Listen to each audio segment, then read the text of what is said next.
Bienvenidos todos. Eh, Tengo el gusto y el honor de presentar esta mesa, esta conferencia central en la tarde del día de hoy, a cargo de Débora Tajer.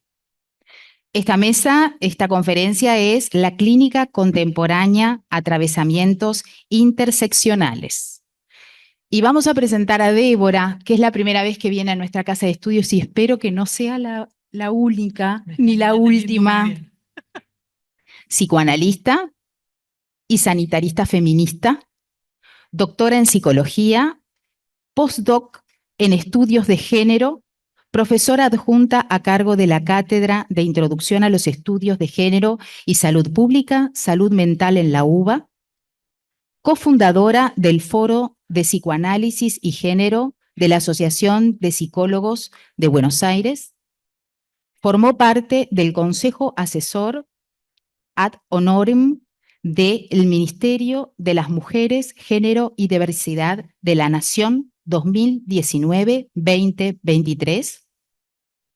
Autora de Psicoanálisis para Todes, que aquí tenemos los libros que son de difícil acceso en nuestro medio, los trajo para vender, que han sido traducidos al inglés y al portugués y considerado de interés de comunicación nacional por la legislatura de Buenos Aires.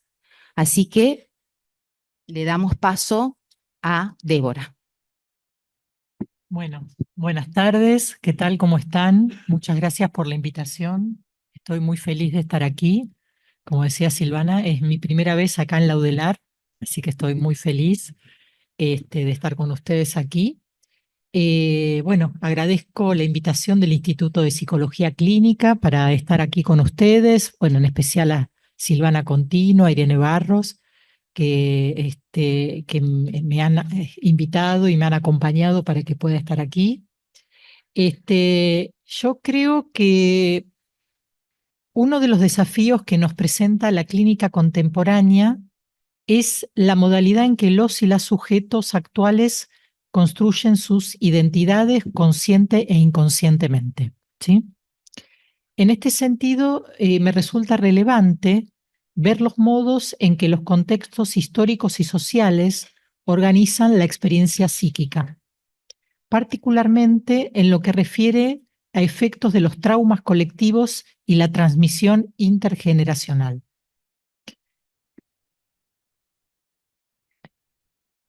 Para esto, es importante poder integrar una perspectiva que incluya cómo se incorporan e interrelacionan en la vida psíquica las dimensiones de raza, de género, de orientación sexual, de clase y etnicidad. Necesitamos entender cómo esto acontece en la formación de los psiquismos, en las relaciones interpersonales y en los vínculos, y con qué herramientas vamos a trabajarlas en los dispositivos clínicos. Es decir, me importa mucho ver cómo el poder arma psiquismo, ¿m? Y las diferentes, digamos, las diferentes corrientes o los diferentes dadores de desigualdad, tanto los que dan, digamos, hegemonía como los que dan desigualdad. ¿Se entiende? Y entender cómo, por ejemplo, en una misma identidad hay, en un mismo sujeto, hay aspectos identitarios que tienen que ver con elementos ligados a la hegemonía y con otros elementos ligados a la desigualación. Doy un ejemplo. Si yo soy mujer, en el patriarcado es un elemento de desigualación, pero soy una mujer blanca, en el sistema racial que tenemos da hegemonía, soy una mujer académica, eso da hegemonía no económica, pero sí cultural, ¿no? Entonces ya estoy teniendo unos años, con lo cual estoy perdiendo hegemonía etaria. ¿Se entiende? Entonces, ver cómo estas cuestiones acontecen en la interrelación de coordenadas de las condiciones de vida, pero que arman psiquismo. ¿Sí? Son las dos cuestiones, condiciones de vida y construcción del psiquismo en relación con esto. Entonces, Yo creo que la interdisciplina, lo tomé porque es uno de los ejes del Congreso, fue un avance en la aproximación a las problemáticas complejas, ¿no? Entre ellas el campo de la subjetividad, contemplando tanto su multideterminación como los diversos niveles de abordaje. Yo creo que la interseccionalidad, y este es el concepto que quiero compartir con ustedes, nos presenta en la actualidad una nueva herramienta a incorporar en el abordaje de les consultantes, pero también de nosotros mismos como terapeutas. La interseccionalidad toma los dos ejes. Esta intersección que les decía de desigualación y hegemonía de las personas que atendemos y de quiénes somos los que atendemos. Las dos cuestiones. Entonces, la interseccionalidad es el nombre que tiene el modelo desde el cual pienso ahora. Pero vamos a ver cómo llegamos aquí, porque no fue así de inicio. En principio, yo pertenezco a una corriente, que es la corriente, yo lo llamaría de el psicoanálisis feminista, ¿no? Por decirlo de alguna manera, vengo de ahí. En Argentina es una corriente muy fuerte que surgió en los años 80, en el tiempo de la dictadura, de la misma manera que se estudiaba Lacan o se estudiaban autores marxistas, digamos, en los grupos de estudio se estudiaba feminismo y salud mental. Y fue Argentina un lugar donde la articulación entre estudios de la mujer y feminismo fue tan fuerte precisamente por el movimiento argentino de salud mental y por un invento argentino que fue Plataforma y Documento, que hizo la ruptura con respecto a las instituciones y permitió un psicoanálisis sin institución. Y esto, a mi entender, tuvo que ver con armar la corriente de psicoanálisis feminista argentina. Esta corriente que se juntó primero en los grupos de estudios, después en 1979 armaron el CEM, Centro de Estudios de la Mujer. Les cuento algunas de las referentes de ese espacio, Gloria Bonder, que bueno, dejó el psicoanálisis ahora, pero en ese momento estaba muy metida, Irene Meller, Ana María Fernández, Clara Coria, Marta Rosenberg, Eva Giberti, ¿no? Por decir, Mabel Burín, ¿no? Formaron parte de ese grupo. Entonces, y luego con el retorno a la democracia, esto tuvo una apertura y armó un espacio que es el que yo estoy a cargo en este momento, que es la Cátedra de Estudios de Género, ¿no? De la Facultad de Psicología, que se arma en el 87, 1987. Y en ese momento también se armó un posgrado de Estudios de la Mujer, y esto surge como un seminario que dio en ese momento Ana María Fernández, que estaba de adjunta en la cátedra de Gregorio Kaminsky, quienes son un poco mayores se acuerdan de él, y un seminario sobre psicología de la mujer, ¿no? Entonces, y luego este grupo armó en 1995 un espacio en la Asociación de Psicólogos y Psicólogas de Buenos Aires, en APBA, que es el Foro de Psicoanálisis y Género. Ella tiene casi 30 años, donde este armado institucional permitió también el crecimiento y la transmisión generacional de esta corriente. Entonces, lo primero que se pensó es el efecto en el malestar en plus femenino por el lugar subordinado social. Esto es lo primero, digamos. Se empezó a trabajar, los primeros temas. Luego, un tiempo después, se empezó a pensar el efecto de construcción de la masculinidad ligada al ser privilegiado y al mandato, ¿no? De ejercicio del poder, y el impacto de eso y el impacto también de no poder ejercerlo. Bueno, y como decía, los alcances y los costos de tener que armar una subjetividad para la hegemonía. Luego se empezó a trabajar el tema de lo que es el campo que actualmente se conoce como disidencias sexuales e identitarias, y en ese momento era la despatologización de la homosexualidad, en los términos en los cuales se pensaba en ese momento. Y se empezó a llamar ya no psicoanálisis feminista, sino psicoanálisis con perspectiva de género. Es el nombre que se le empezó a dar en ese momento en los años 90. Obviamente en relación con lo que estaba pasando en otros países, ¿no? Según la corriente, en algunos era psicoanálisis and gender, en otros lados era psicoanálisis feminista, psicoanálisis de la diferencia sexual en Francia, digamos, cada lugar tuvo como nombres diferentes de los lugares donde esto se desarrolló. Y esto tiene desarrollos para poder trabajar en la clínica individual, pero también en lo que conocemos como clínica ampliada, en distintos dispositivos para grupales o de numerosidades sociales, como Ulloa solía llamar a las intervenciones institucionales, ¿no? El trabajo en instituciones. Y, por ejemplo, una de ellas es un trabajo muy rico, que a mí me gustaría compartir algunas cuestiones con ustedes, que realizamos en el 2018 a la luz de lo que en Argentina fue, por lo menos en los centros urbanos, en Buenos Aires fue muy fuerte, la ola de escraches y de denuncias de abuso, ¿no? Entonces, eran situaciones abusivas en los vínculos entre adolescentes y púberes, ¿no? Atravesadas por el género. Eso es lo que estaba pasando. Y al mismo tiempo había acciones autogestivas de defensa que fueron los scratches. Y ahí nos llamaron. O sea, no nos llamaron con las situaciones abusivas, nos llamaron con los scratches. Y ahí fue la primera lección. Nos llamaron cuando los que sufrían eran los varones. Cuando sufrían las mujeres y disidencias, la institución no estaba muy alarmada, ¿no? Porque estaban sufriendo lo que era común que sufrieran, ¿no? Era como parte del paisaje.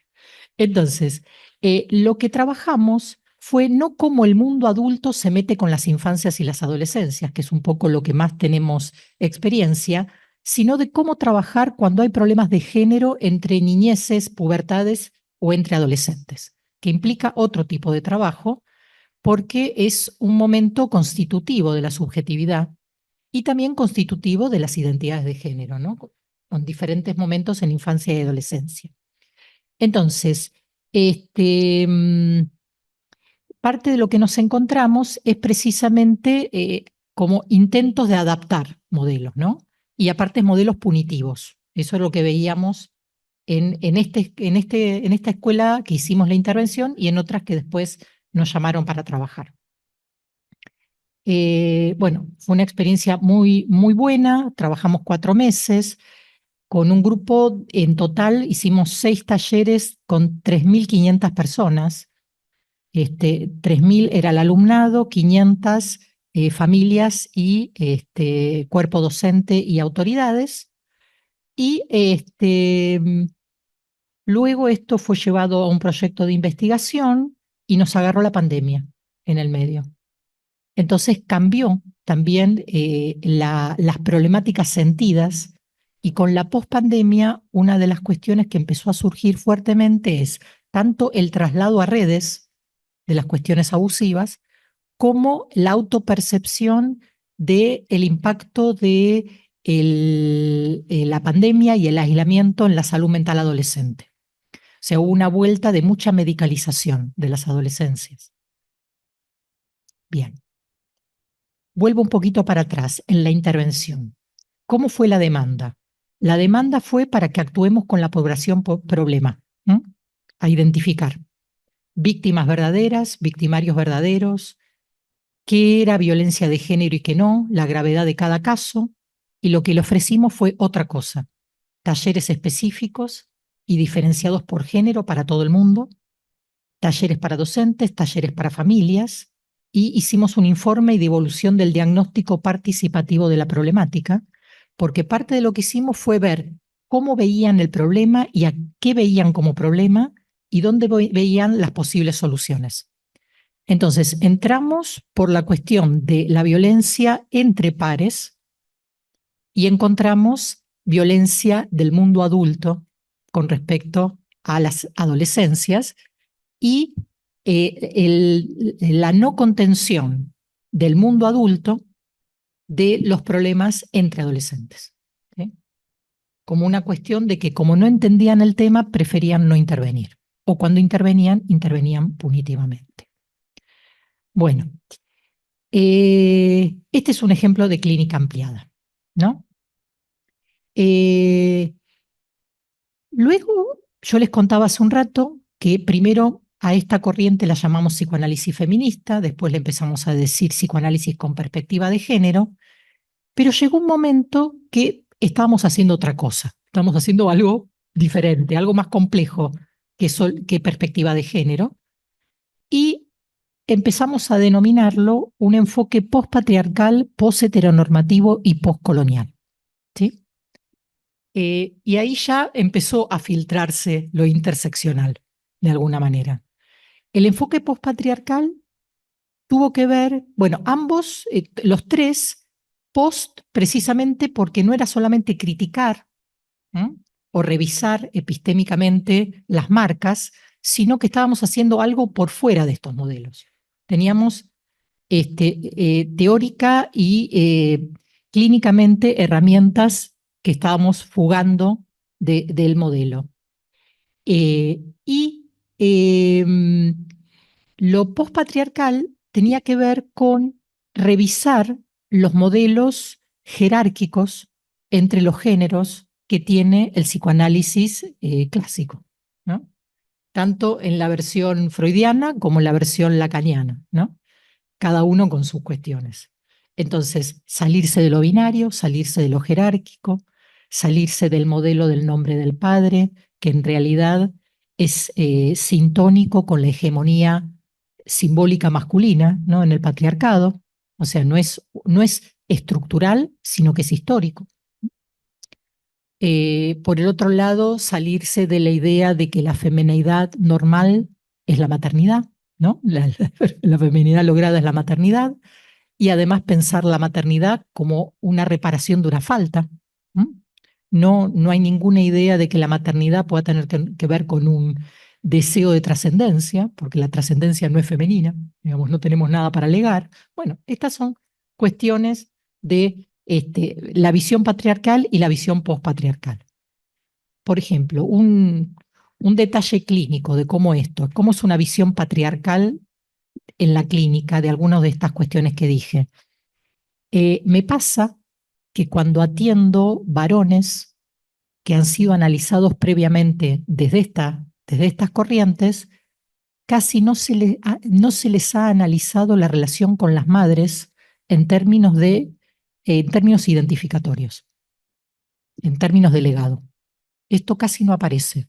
Aparece si apegaron o no apegaron, si estuvieron o no estuvieron, lo erótico, etcétera. Nada que ver con lo identificatorio. Y ahí se ve claramente que cómo este modelo de la no idea de trascendencia, de la no idea de que se puede legar algo en términos identificatorios, aparece en los dispositivos clínicos. ¿Sí? Por otro lado, ¿qué es lo post-heteronormativo? ¿De qué estamos hablando? Estamos hablando que el psicoanálisis, en casi todas sus versiones, es heteronormado. Está siendo heteronormado. Podría haber hecho otras cosas, porque en realidad, cuando Freud plantea muy tempranamente en su obra que la pulsión no tiene objeto, podría haber fugado de la heteronormatividad. Pero al mismo tiempo que dijo eso, armó un dispositivo de normatividad. O sea, el Edipo, las formulaciones de la psicosexualidad, es cómo llegamos a ser heterosexuales. Y dentro de la heterosexualidad de dominio, no cualquier heterosexualidad. Entonces, podrían haber pasado otras cosas, pero en realidad pasaron estas. Además que en 1921, como muchos ya saben, porque ya se está publicando eso, en el grupo de los miércoles se prohibió, ¿no? O se desaconsejó en realidad, no se prohibió, que los homosexuales sean psicoanalistas. Cuestiones que duran hasta casi el día de hoy.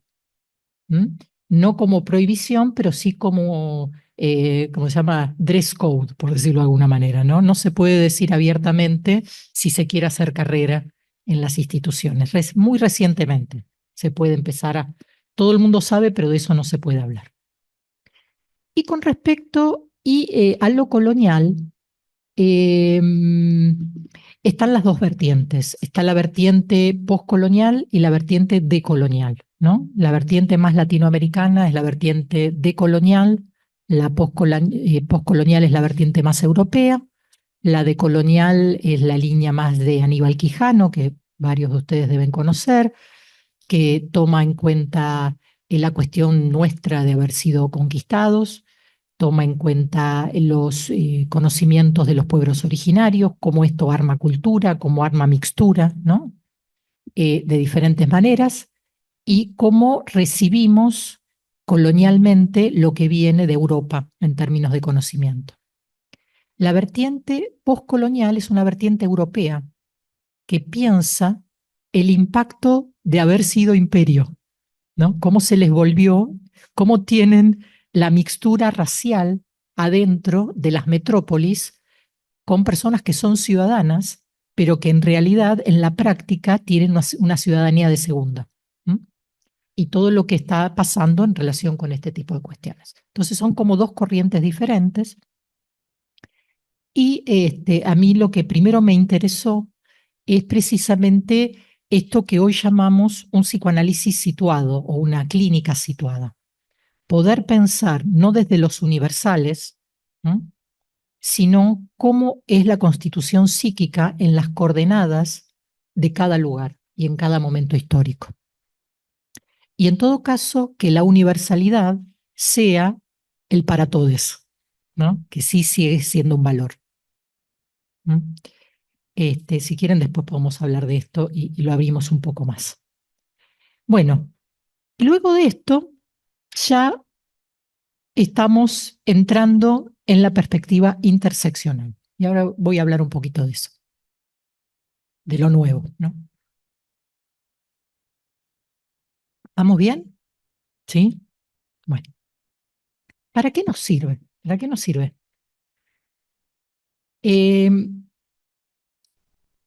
En principio, algo de lo que ya les avancé cuando empecé a hablar.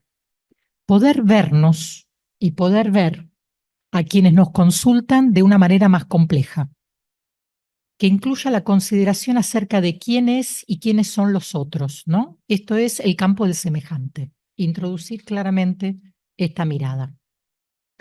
La perspectiva interseccional nos permite indagar cómo se construyen esto que ya hablaba hace un ratito de los privilegios y las marginalizaciones y cómo éstas juegan en los dispositivos clínicos, ¿no? Y para lo cual introducimos los aspectos transferenciales, ¿no? Esto es lo que quienes nos consultan proyectan sobre nosotros, cómo nos ven, cómo nos leen, ¿no? ¿Por qué consultan con nosotros? ¿Qué se juega en el vínculo terapéutico? ¿Qué están diciendo cuando buscan, por ejemplo, un terapeuta seguro, safe therapist, ¿no? O terapia con perspectiva de género. O sea, ¿qué es esa consigna? ¿Qué están buscando? ¿Sí? ¿Qué se supone que se va a jugar ahí? Y pensaba también, por ejemplo, otro ejemplo. ¿Qué se les juega a las mujeres de sectores populares que son madres y abuelas jóvenes cuando las atienden en salud sexual y reproductiva, mujeres de 30 años que no tienen hijos o que no quieren tenerlos o que son queer? ¿No? Esto es un tema de interseccional, ¿no? O sea, cómo las ven, cómo las entienden, ¿no? Hay que poder entender ese encuentro. Pero también, ¿qué le pasa a alguien cis atendiendo a alguien trans? ¿No? ¿Qué se le mueve? ¿Qué le pasa a un analista feminista que está en contra de los modelos hegemónicos de belleza femenina cuando un paciente varón cis gay empieza a transicionar y decide, por ejemplo, hacerse depilación total, adoptando los modelos de belleza hegemónica femenina? ¿No? Son preguntas. Otra pregunta, ¿qué le pasa a un analista feminista atendiendo a un varón patriarcal? Y viceversa. ¿Qué le pasa a un analista feminista atendiendo a un analizante feminista? ¿No? Que es una cofradía, hay cosas que no se preguntan, se entiende todo, ¿no?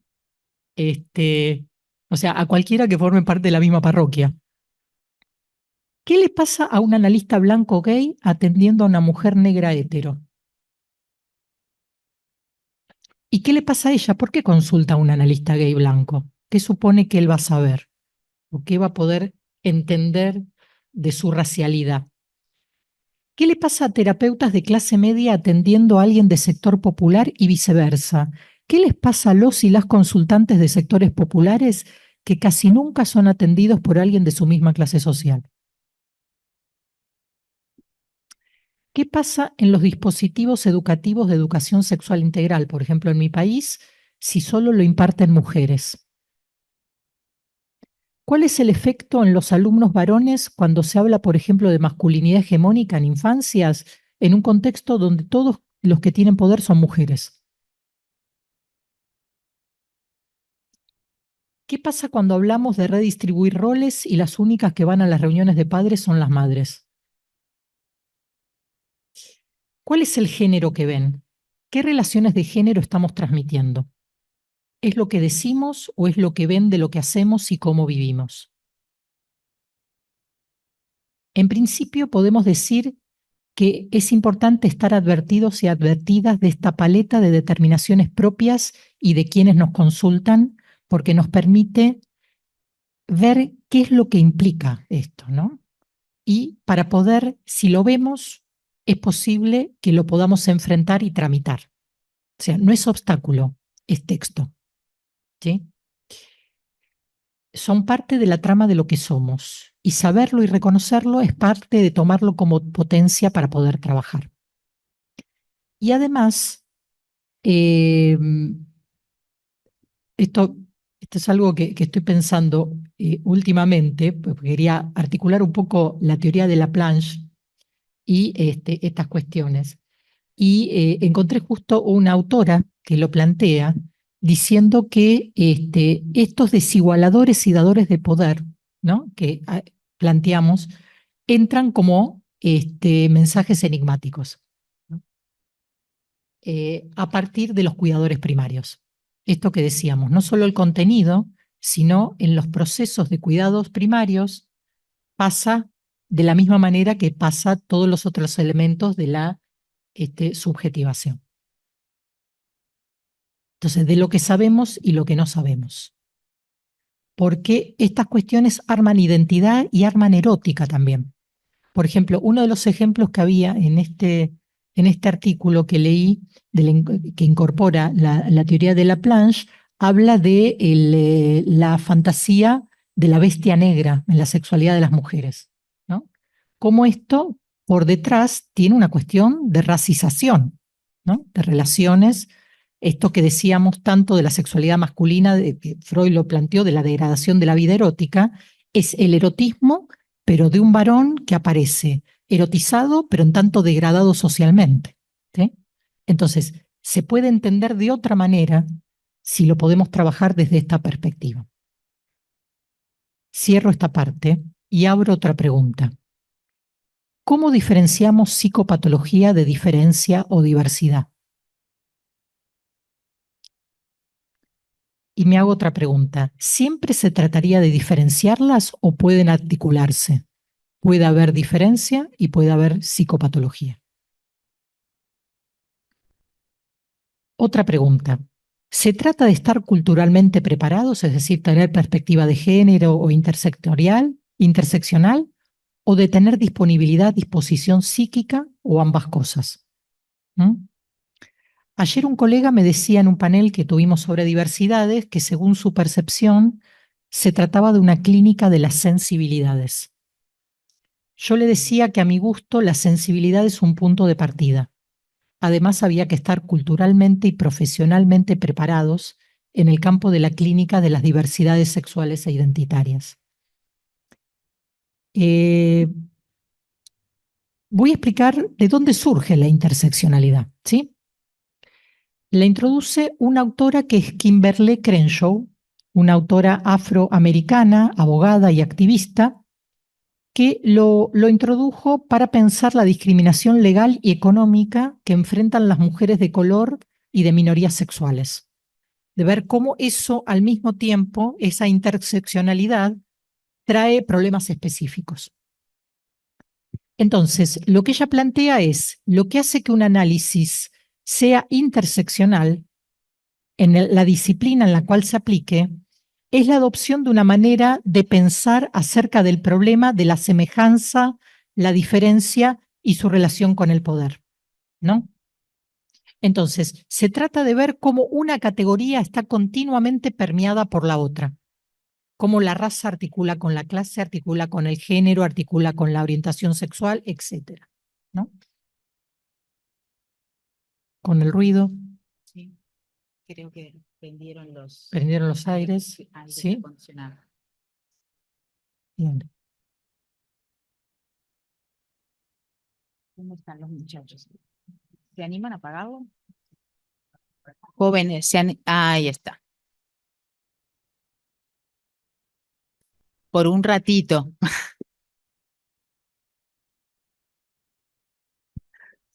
Gracias. Les cuento que hay algunas personas que trabajan desde esta perspectiva que dicen que cuando aparece un problema en relación al género, seguro que está en la raza, ¿no? Si aparece en la raza, debe estar en la clase, ¿no? Yo no sé si están así. Lo que sí sé es que muchas veces aparece un conflicto en términos de expresión, pero que en realidad en términos de determinación o de dinámica está en otro nivel. Es como el tero, ¿vieron? Que hace ruido en un lado y pone los huevos en otro lado. Bueno, esto también es así, ¿no? Aparecen niveles diferentes. Eh, y otro tema es que queda elidido cuando ahondamos en un vector. Por ejemplo, si nos centramos en un vector como las relaciones de género en un vínculo sexoafectivo entre un varón y una mujer, ¿estaremos elidiendo los contenidos de clase de ese vínculo o los contenidos raciales? Cuando una mujer blanca atiende a otra mujer blanca en un contexto racializado y la situación racial no aparece, ¿son aspectos elididos que solamente aparecen cuando una de las dos personas es de color? ¿Lo racial es solo de los que sufren la racialización? ¿La identidad de género solo se problematiza en las personas trans? ¿Los varones son analizados en sus marcas de género o solo las mujeres? Bueno, dejo aquí y quedo abierta a comentarios, interrogantes y ampliaciones. Muchas gracias.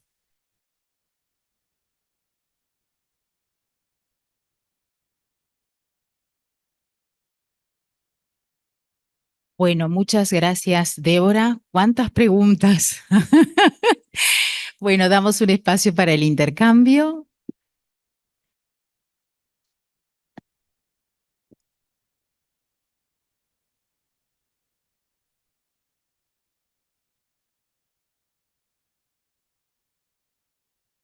Primera pregunta, ¿les gustó?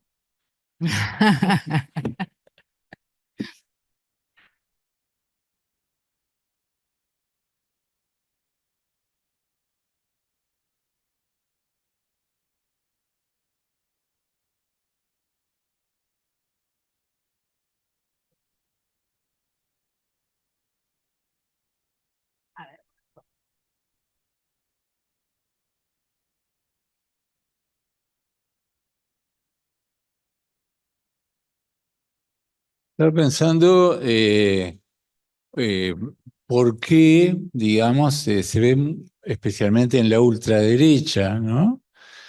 Que todo esto genera un lío bárbaro, ¿no?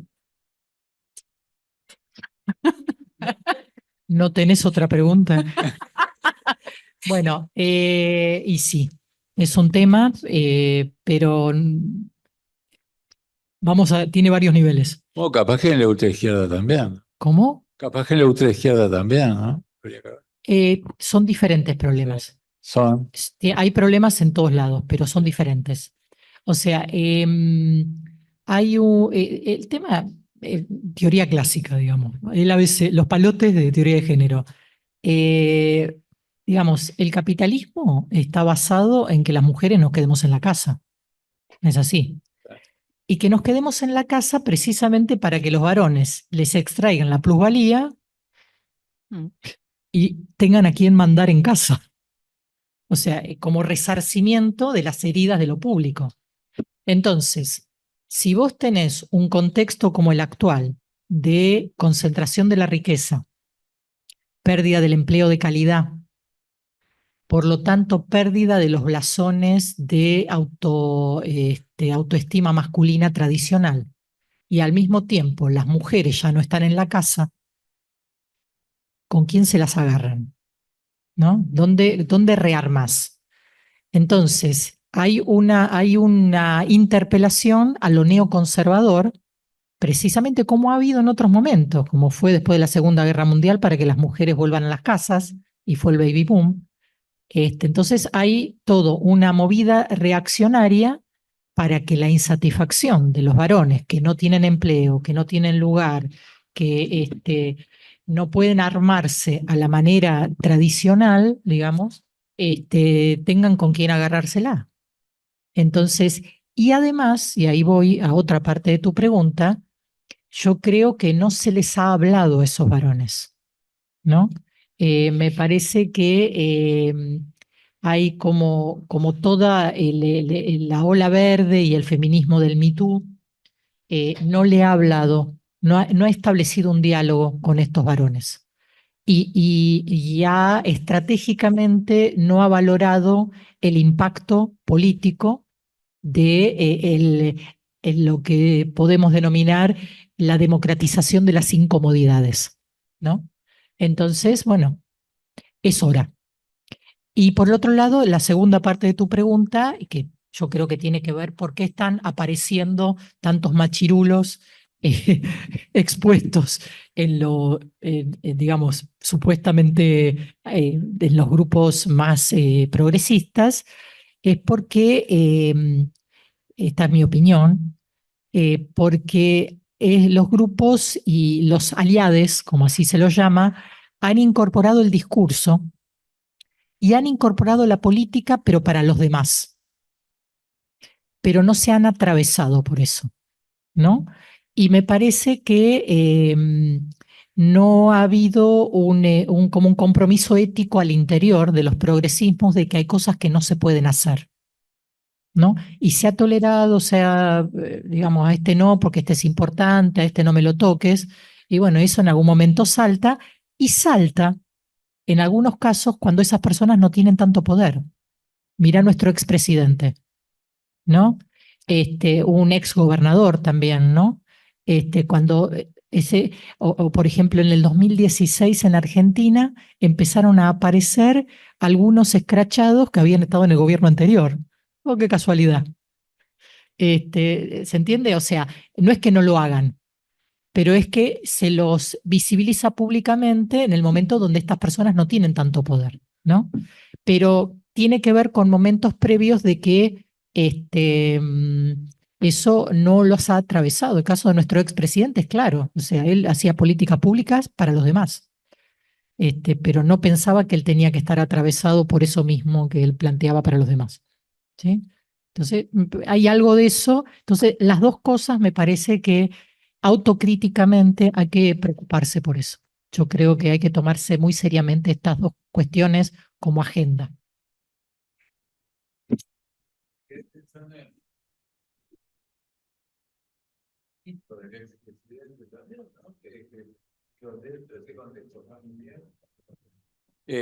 No, que el hijo de Alberto Fernández, digo, es diverso, ¿no? Digo, ¿cómo habrá entrado en esa constelación familiar?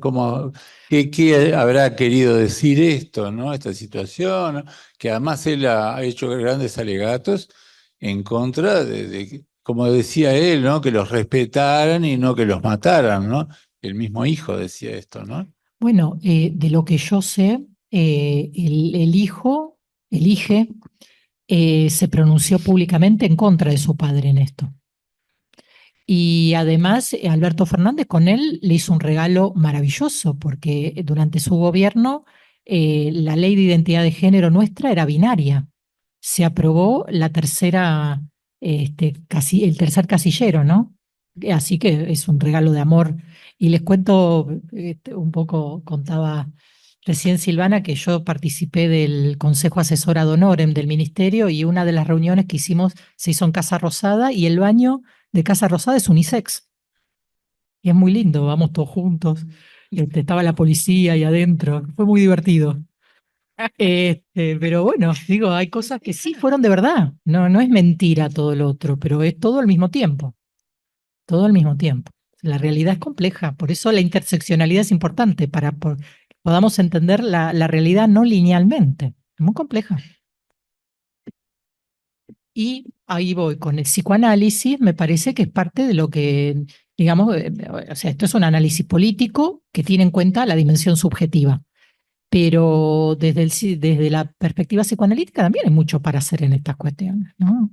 Dar cuenta de, intervenir ahí, digamos, preguntar estas cosas, ¿no?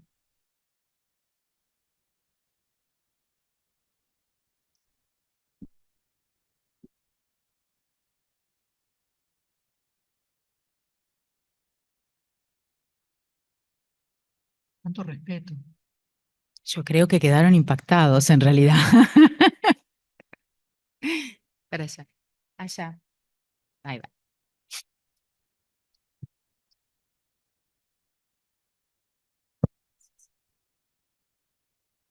Te quería preguntar, yo no estoy formada en perspectiva de género, pero sí he leído algunas cuestiones. Me queda la duda, pensando en estos constructos teóricos que están basados justamente en estos modelos que no la contemplan, quedan obsoletos, se transforman, por ejemplo, el Edipo.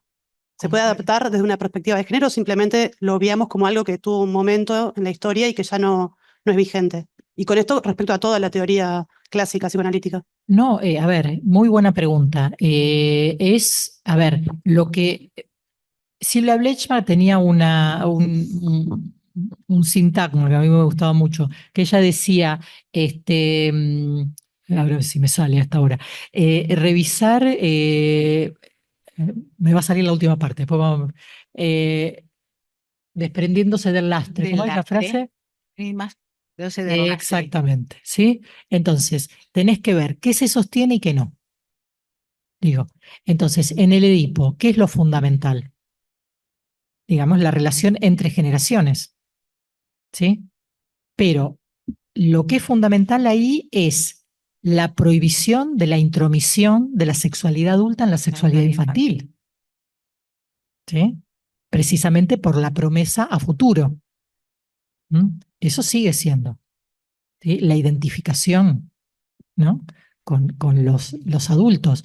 Lo que no se puede repetir es que para todo el mundo es igual.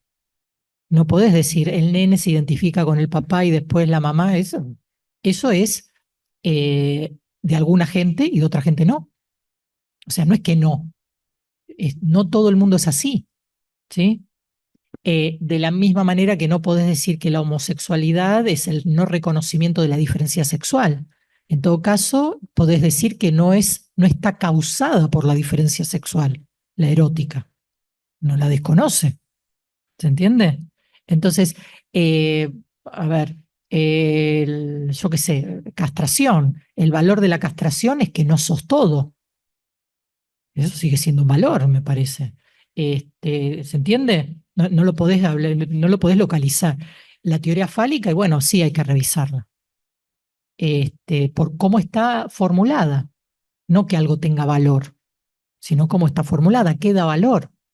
Sí podés revisar quién establece la función simbólica y podés ver que en realidad la establece quien la puede ejercer. No está en alguien en particular, ¿no? Este, que, por ejemplo, el apego lo puede hacer alguien que deseó, porque muchas veces nos llega gente que no deseó absolutamente nada y nos ponen a trabajar para que apegue y no va a pasar nada, ¿no? Entonces, esto es revisar para ver las categorías centrales se sostienen, pero la cuestión es cómo las pensamos, cómo las trabajamos y cómo las situamos. Sí.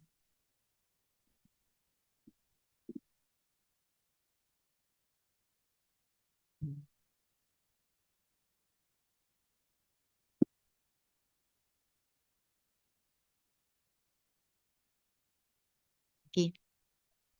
¿Para qué? Para Gino, que te van a... Bien. No, un poco recapitulando un par de cositas, tratando de ordenar. Eh, Primero, esto que tú traes, ¿no? Que parece como algo tan obvio, tan simple, pero tan complejo a la vez, que es que el poder genera psiquismo.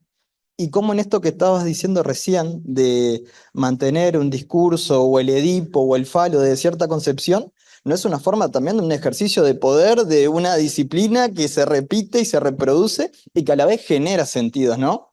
Y eso aplicado a distintas formas, distintas prácticas. Por otro lado también, como los que mantenemos la postura o el ejercicio del psicoanálisis, este tipo de posicionamiento nos atraviesan como varones che, las balas pasan cerca y atraviesan y rozan y es como un ida y vuelta constante, trabajando desde no solo de lo teórico, sino a la vez de nosotros como herramientas que a la vez también ejercemos algún tipo de poder, ¿no? Del lugar que tenemos.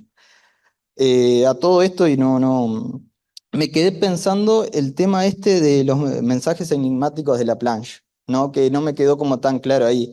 Si es que estos mensajes enigmáticos de la sexualidad adulta, ¿no? Hacia el niño, hay algo ahí que también trasciende en estos roles y juegos de poder que quedan instaurados en uno ya desde ese lugar. No sé si era Sí, sí, es eso.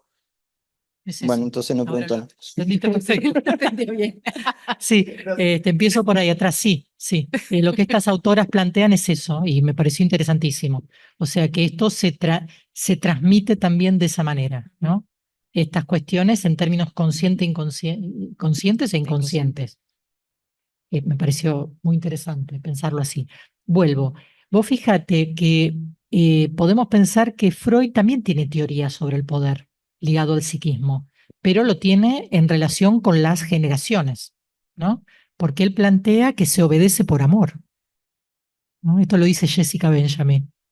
Muy interesante pensarlo así. Lo que no toma en cuenta es otras relaciones de poder en la Constitución. Es un poquito en el malestar en la cultura, ¿no? Cuando habla de cómo se relacionan los sectores favorecidos de los no favorecidos y si están dispuestos a ceder por el bien cultural los que no gozan de los bienes culturales. Algo esboza por ahí, ¿no? Ahí hay algo un poquito más que tiene que ver con alguna teoría del poder. Pero Freud piensa que los seres humanos somos malos a priori, es hobbesiano, ¿sí? O sea, tiene alguna teoría del poder. Y lo que trae esto que estamos trabajando es ver otras relaciones de poder, porque vos fíjate que el psicoanálisis clásico subsume todas las relaciones de poder a lo generacional, ¿no? Lo popular también, la tiene como hijo, ¿viste? Es la mamá, ¿no? Todo es familiarista. Y en realidad no, un jefe no es tu papá, ¿sí? Entonces, digo, y mirar de esa manera, familiarizar, es no tener una lectura de las relaciones de poder y cómo entran en el psiquismo y cómo operan. ¿M? Entonces, me parece que podemos basarnos en la teoría de Freud sobre el poder, que ya nos dio los elementos, y complejizarla más con otras perspectivas que incluyen otras dimensiones de poder, ¿sí? O la clase, el género, bueno, la raza, etcétera. Y con respecto al tema de los varones, a mí me parece que la perspectiva interseccional es muy interesante porque te permite entender que a lo mejor como varón, si sos un varón cis, tenés un poder de género, pero a lo mejor sos un tipo joven, o a lo mejor sos alguien racializado, o a lo mejor sos alguien que sos un asalariado. Entonces, no sos solamente alguien que tiene todo el poder, ¿sí? Entonces, está bueno que te pienses interseccionalmente y puedas ver cómo pensar a otras personas y cómo desde la parte de hegemonía que vos tenés, no imponerla,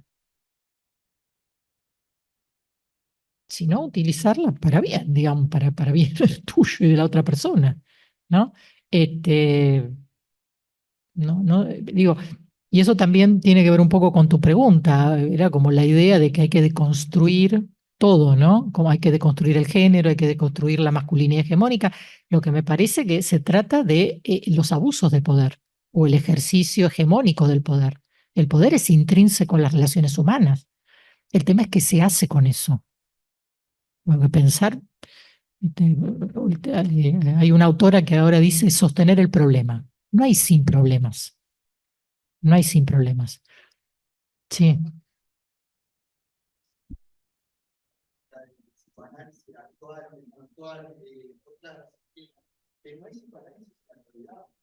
Es decir, el análisis de esta perspectiva lo que le da como un aire a pensar, che.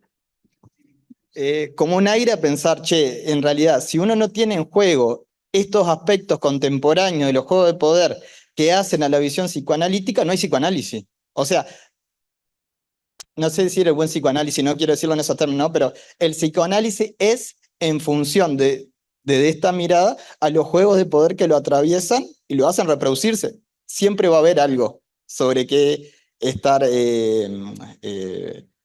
teniendo que tener en cuenta o que hay que tener en cuenta. Bueno, yo creo que sí, porque hay muchos psicoanálisis que no toman en cuenta en esto, pero yo creo que no hay futuro para el psicoanálisis si no lo tomamos en cuenta. Va a quedar muy viejo, porque muchos psicoanálisis huelen a naftalina. Sí.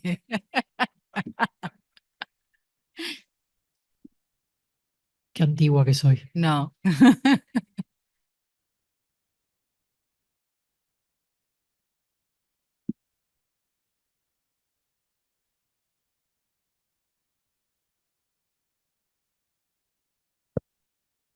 Hola, quería preguntarte cómo juega el poder médico en estos cambios de género y que no, digamos, no viene acompañado con la mirada o con el acompañamiento terapéutico en muchos casos, y a veces puede generar también violencias físicas. Qué pregunta. Bueno, una quiere pregunta y después hay que contestarla. Hay que contestarlas. Bueno, a ver, varias cosas. Primero que está el derecho de las personas, ¿sí? Y yo no sé cómo es la ley uruguaya, pero la ley argentina es una ley donde no hacemos falta. Alguien puede tener diversas intervenciones en su cuerpo, o puede hacer un cambio legal, o puede hacer un cambio nominal sin el OPSIS, precisamente porque no es una patología. O sea, no somos las personas que con nuestro diagnóstico vamos a determinar si alguien tiene disforia de género para que esa persona cambie su identidad porque tiene una patología. No es la concepción, por lo menos, que trabajamos en nuestro medio, ¿sí? Es un derecho a la identidad, y la gente hace cosas muy diversas. Hay gente que solamente pide que le cambien el nombre, que le llamen de otra manera, hay gente que se viste, hay gente que se hormoniza, hay gente que se opera y hay gente que cambia su estado civil. Pero es un universo muy amplio, ¿no? Muy amplio. Eso primero. Eh, por otro lado, de las investigaciones que yo he realizado, yo soy una psicoanalista, pero soy una investigadora en estos temas y en el campo de la salud. Articulo salud con subjetividad. Y en los servicios de salud muchas veces vi más perspectiva de derechos en los médicos que en los psicólogos. Estoy hablando en equipos de salud infantil y equipos de salud adolescente, que por lo menos allá pediatría es interdisciplinaria, ¿no? Y hay muchos lugares que tienen equipo de salud adolescente. ¿Por qué? Porque el modelo de muchos colegas es un modelo psicopatológico. Recién ahora está viendo colegas con perspectiva de derechos. ¿Y qué significa perspectiva de derechos? Significa esto, poder entender dónde hay diferencia y dónde hay psicopatología, no que no sepas de psicopatología, pero que no confundas la diferencia con la psicopatología, ¿sí? No todas las personas son un caso clínico. Esto por un lado. Por otro lado, yo creo que tenemos que tener preparación para acompañar si nos necesitan. Y muchas veces nos necesitan. La gente pide que la acompañen, pero no porque eh, no porque sea obligatorio que estemos. Y yo creo que que no sea obligatorio y no es tan fácil, ¿no? Porque causa cierta cosita. ¿Qué va a pasar con el mundo si yo no estoy, viste? Eso es muy fuerte, es una herida narcisista. Entonces, yo creo que está bueno que digo, por el otro lado, el mercado también está interviniendo, porque hay hormonas que hay que vender, ¿no? Hay cirugía, hay cirujanos que quieren facturar, y eso pasa en todos lados, ¿no? También hay psicofármacos que se quieren vender, por algo de tanta medicalización. Entonces, me parece que esa pregunta es para todos, y que también creo que desde la psicología hemos armado, de la misma manera que hemos armado una idea de que todos los varones son hegemónicos, y no necesariamente, hay que ver a cada varón en particular, los médicos no son todos hegemónicos tampoco. Y la psicología puede ser hegemónica también, si la dejan, ¿no? Esto me lo enseñó Irene Meller una vez, decía, las mujeres no somos buenas, sino que históricamente no hemos tenido poder. Entonces la psicología no ha tenido tanto poder. Cuando la tenés hay que ver qué haces. Entonces digo, no hay que confundirse no tener poder con cómo ejerces poder cuando lo tenés. Entonces yo diría, dije muchas cosas, pero es un problema multideterminado. Es un problema multideterminado.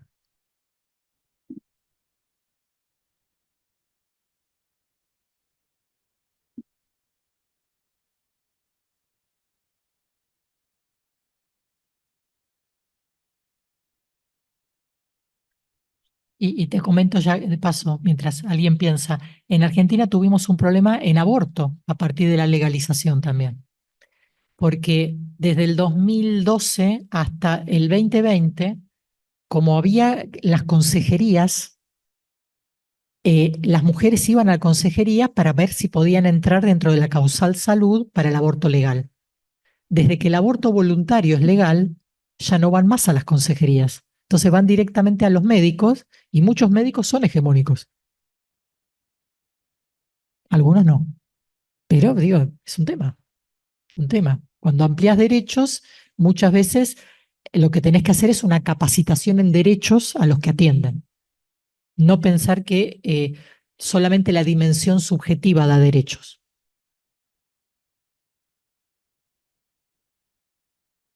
En mi opinión.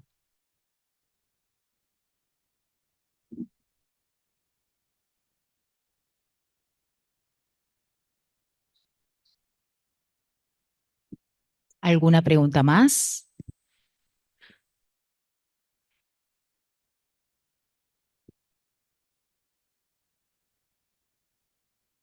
Buenas. Yo tenía dos preguntas, en realidad. Una tiene que ver con cómo ves vos, qué te parece que pasa con la cuestión de la moralización y la moral en torno al consultorio cuando se empieza a hablar de psicoanálisis con determinada perspectiva política. O sea, yo entiendo que de por sí o sea, las personas siempre tenemos perspectiva política, las teorías también tienen su trasfondo político, más o menos manifiesto, pero bueno, ponían el ejemplo, por ejemplo, qué pasa con una feminista que se analiza con una feminista y se genera algo como de correligión ahí. ¿Qué pasa transferencialmente ahí, no? O sea, porque también, bueno, circula la palabra de la misma forma, se puede hablar de todo, ¿no? Obviamente cada caso será diferente, pero si te parece que hay algo como más en general que valga la pena decir con respecto a eso. Y por otro lado, la otra pregunta era, en todas estas preguntas que vos fuiste abriendo, ¿no? ¿Qué pasa con tal que se analiza con tal y no sé qué? ¿Desde dónde se pueden buscar respuestas posibles a esas preguntas? Traigo esto de una forma como quizá un poco ya flechada, en el sentido de que me ha pasado recientemente varias veces, a medida que me voy metiendo más a estudiar psicoanálisis y a discutir psicoanálisis, que se me responde muy seguido que gran parte de la experiencia del análisis es intransmisible, entonces parece que las experiencias de análisis no fueran una gran fuente de información, porque son muy poco compartibles, es algo que me choca acá. O sea, por un lado lo acepto y lo doy por sentado, que evidentemente, como casi toda experiencia humana, la mayoría es intransmisible, pero sin embargo, desde ahí hablamos, ¿no? Si no estaríamos llamados al silencio, no hablaríamos de nada. Bueno, ¿es entonces en ese sentido la experiencia analítica una fuente desde la que pensar estas cuestiones o desde dónde se pueden pensar? Gracias. Bueno, gracias por las preguntas. A la primera pregunta yo diría, te subo la apuesta. ¿Qué pasa cuando un lacaniano se analiza con un lacaniano? ¿No hay política? ¿Qué pasaba en la IPA históricamente cuando te analizabas con el que determinaba si eras candidato a ser miembro de la IPA? ¿Más poder que eso? Entonces, lo que quiero decir es que el poder forma parte, y la política entendida como las relaciones de poder, forma parte de todas las relaciones humanas. Por eso digo, la utopía sin política, la idea de la neutralidad a priori psicoanalítica no es cierta. La única neutralidad que puede haber es saber de las relaciones de poder y hacerse cargo de las relaciones de poder y no jugarlas. Y eso vale para todos, ¿sí? Tanto cuando hay asimetría como cuando se forma parte de la misma parroquia. Cuando se forma de la misma parte de la misma parroquia, tenés que preguntar las preguntas incómodas. No podés reírte el chiste que sabemos todos, ¿entendés? Porque precisamente es donde no se arma análisis, ¿sí? Pero eso con respecto a todas las cofradías y a todas las relaciones de poder en ese sentido. Hay que hacerse cargo porque además la relación analítica es una relación asimétrica, en el sentido de que la otra persona trae sus vulnerabilidades. Entonces, requiere más que un posicionamiento moral, un posicionamiento ético, ¿no? De no hacer daño, de no usar eso para el mal de la otra persona, de no abusar de esa posición, de esa vulnerabilidad que la otra persona viene a poder compartir con nosotros. Por eso es tan terrible los abusos en el consultorio, que los hay, ¿sí? Porque justo en cualquier situación de asimetría. ¿Mm? Esta es una. Y la segunda pregunta que hiciste es una pregunta más general que lo que yo estoy planteando, que el análisis es una experiencia. Entonces forma parte de, digamos, del trípode para poder ser psicoanalista, que es atravesarse por la experiencia de saber de lo propio conflictivo y del propio inconsciente. Entonces, te podés dar cuenta de eso. De hecho, los lacanianos hablan del pase, es dar cuenta, ¿no? Se puede dar cuenta de eso, se puede dar cuenta de los efectos subjetivos, pero no es muy divertido cuando te lo cuentan. Es algo que es intransmisible, pero las marcas están, ¿no? Y me parece que, no sé si respondo así a tu pregunta, pero forma parte de lo que es formarse, pero no es lo único, ¿no? ¿Le respondí a esa pregunta? Sí, ok. Bueno, ¿alguna otra pregunta?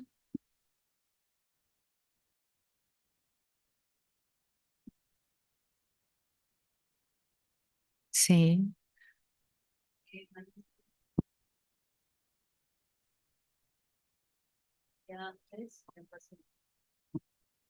Un caso muy interesante de una consultante, ¿no? Que vemos en la Policlínica Psicoanalítica de la Unión, la clínica, y es a partir, es la hermana de que pierde a una hermana por femicidio, y es la que viene a la consulta.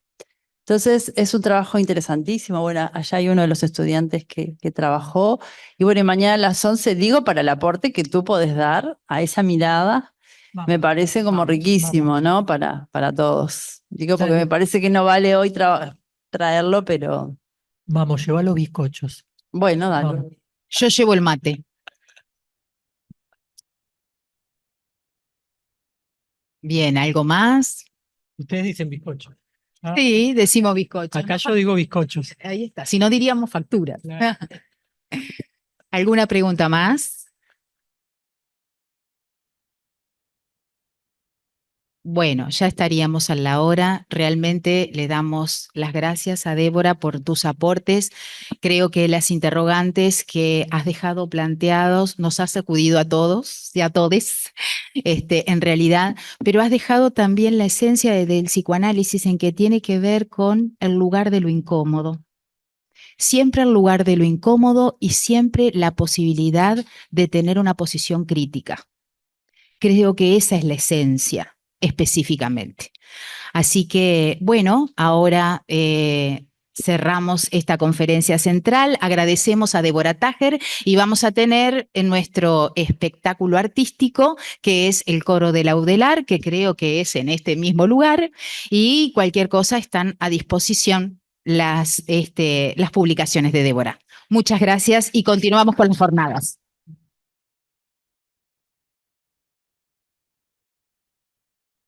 Bueno, este espacio musical tiene que ver también con uno de los temas de esta jornada, que es hacerle homenaje a la doctora Ana María Fernández Caraballo, que como ustedes saben, además de psicoanalista, fue una persona para la cual la música fue muy importante. Y por eso traemos algunas obras de nuestro repertorio para compartir con ustedes y para homenajear a esta querida amiga. Muchas gracias.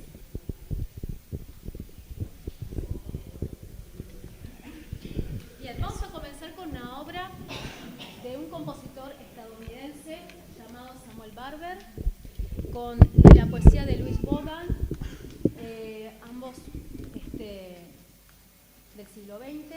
Bueno, Louis Bogan son finales del siglo XIX, comienzos del XX. Es una obra que está cargado de un aire muy melancólico, muy nostalgioso de aquello de lo que no pudo ser. Uno de los versos de la poesía dice justamente deja lo que no puede ser. Y el compositor lo pinta musicalmente de una forma extraordinaria. Y precisamente tiene que ver con un momento personal por el cual estaba pasando el compositor en su vida. Se llama Para cantar sobre el agua. To be sung on the water.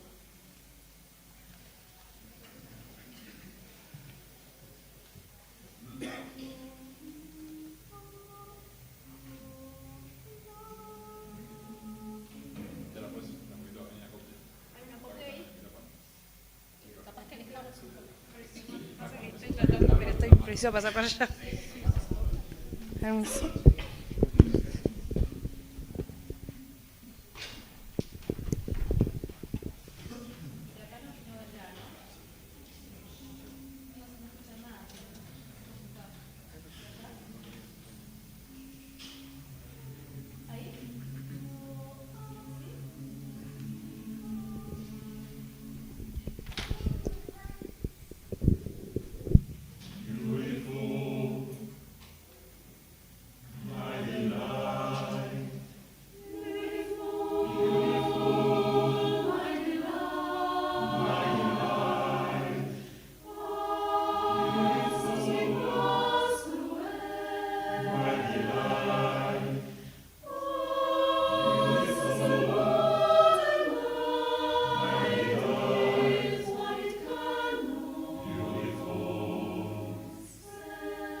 Nacional es un coro que tiene mucha historia en su haber.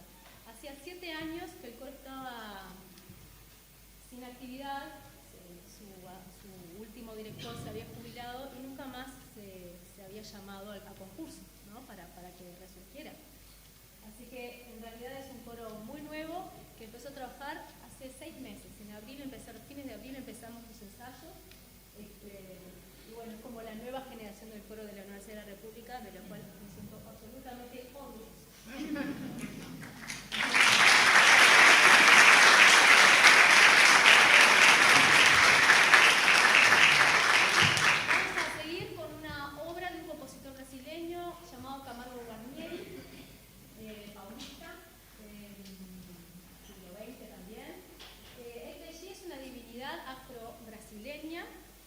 Y el texto que utiliza Camargo Guarnieri es un texto que es tomado por el que sería el Lauro Yascarán, un psicólogo igual nuestro, ¿no? Que investigó, que se metió, pero de Bahía, Manuel Querini se llamaba, que investigó justamente en los cantos yorubas, en todo lo que tiene que ver con sus rituales, con sus melodías, y se toma desde estos rituales yorubas esta obra para su composición.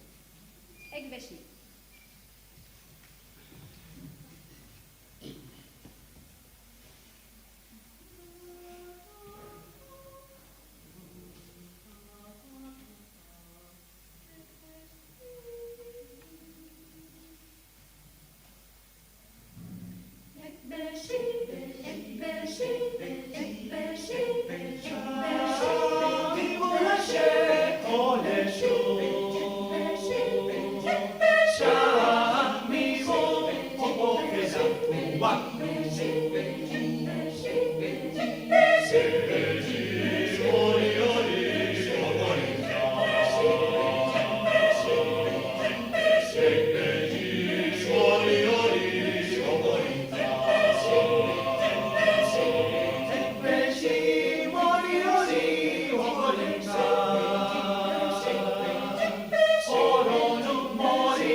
Chacarera del Expediente.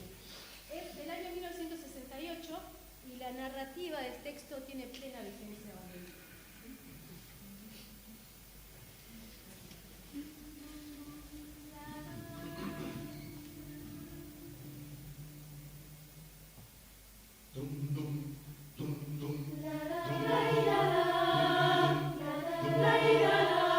El pobre que nunca tiene ni un peso para andar contento, no bien se halla una gallina que ya me lo meten preso.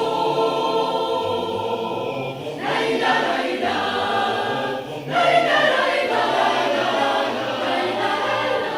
El comisario ladino que oficia de dirigente lo hace confesar a palos al preso y a sus parientes.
cubanos. Y cuenta Silvio que estaba en Cuba, en su casa, y le contaron que justo estaba Guayasamín, que es un pintor, escultor ecuatoriano, que cada tanto iba a pasar unos días a Cuba y se alojaba ahí, ¿no? Y le dijeron que estaba, bueno, Silvio, y a todo esto Guayasamín mandó a buscar a Silvio, decirle que estaba por ahí, que a ver si podía pasar a saludarlo. Cada Silvio, ¿qué pasaba? Ese día justo era el día del cumpleaños de Silvio Rodríguez. Entonces, dice, bueno, capaz que alguien le contó que es mi cumpleaños, no sé. Allá se fue a buscar a Guayasamín. Cuando llegó, Guayasamín estaba esperando con un lienzo blanco y una silla. Dijo, mira, sentate ahí, que te quiero retratar, te quiero pintar. Y ahí es donde él dijo, está, alguien te chismeó, que es mi cumpleaños y me puede pedir sin regalo. Nunca le mencionó nada. Está, lo pintó, le hizo retrato fabuloso. Cuando termina, se lo muestra. Cuando lo ve, Silvio ve que tiene un ojo verde y un ojo rojo. Entonces le pregunta, ¿por qué me pintaste los ojos de distinto color? Porque uno es el del espanto y el otro es el de la ternura. Así que de ahí surge el texto de la poesía de Silvio Rodríguez con música de Beatriz Corona.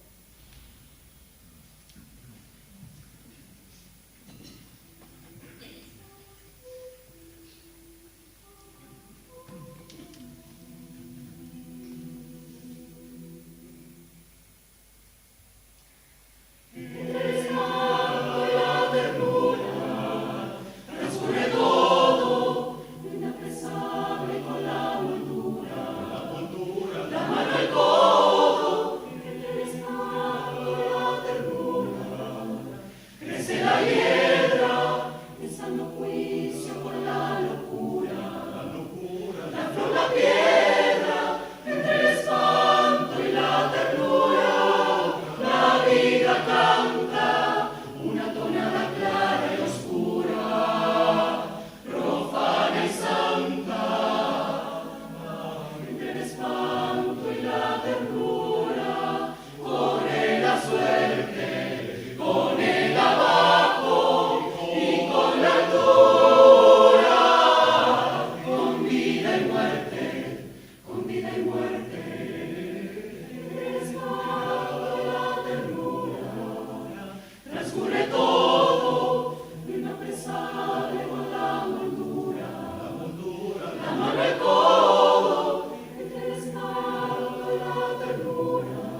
Bueno, en nombre del comité organizador de las quintas jornadas universitarias, les agradecemos enormemente a la profesora Chiara Daniele y a este maravilloso coro de la Universidad de la República, esta experiencia estética maravillosa, maravillosa.